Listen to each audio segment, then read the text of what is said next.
तो क्या मोदी ने दोबारा ट्रंप के सामने घुटने टेक दिए? ये कहना है ध्रुव राठी का। देखकर लगता है कि ट्रंप के सामने यहां पर हमारे देश के प्रधानमंत्री ने घुटने टेक दिए हैं।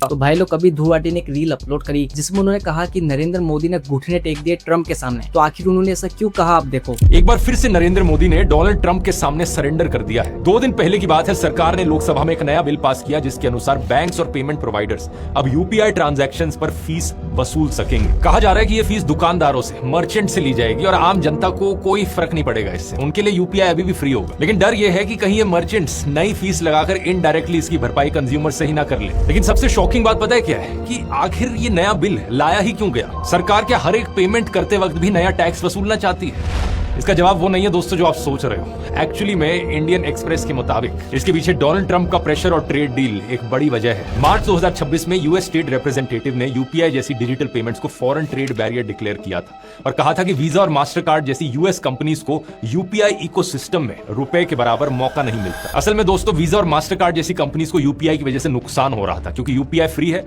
और वीजा और मास्टर कार्ड में कंपनीज हर ट्रांजैक्शन पर मर्चेंट से फीस लेती है। अभी तक यही चीज इस सरकार की एक बहुत बड़ी अचीवमेंट थी कि यूपीआई जैसी चीज को लागू किया गया।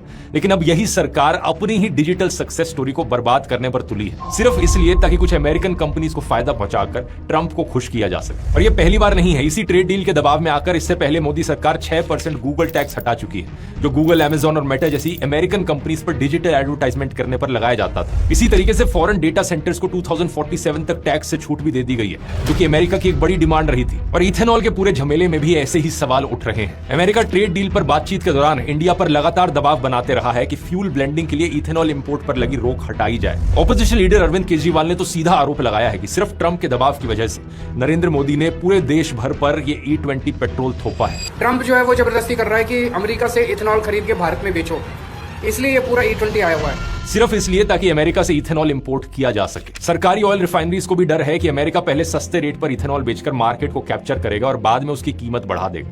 हालांकि सरकार इन सब बातों से इनकार कर रही है। सरकार ने यह जरूर कहा है कि हम जो इथेनॉल इंपोर्ट कर रहे हैं हम उसका इस्तेमाल E20 पेट्रोल में नहीं कर रहे हैं। लेकिन सवाल यह है कि कहीं ऐसा तो नहीं कि डोमेस्टिक सप्लाई जितनी इथेनॉल की हो रही है वो E20 पेट्रोल की तरफ ले गए हैं और बाहर से जो इंपोर्ट आ रहा है वो बाकी चीजों पर इस्तेमाल किया जा रहा है। अब जो भी हो, लेकिन इन सभी चीजों में एक पैटर्न बड़ा साफ दिखाई देता है। नरेंद्र मोदी की सरकार एक के बाद एक ऐसे फैसले लिए जा रही है जिसका फायदा सीधा अमेरिका को और अमेरिकन कंपनीज को होता है। देखकर लगता है कि ट्रंप के सामने यहां पर हमारे देश के प्रधानमंत्री ने घुटने टेक दिए हैं।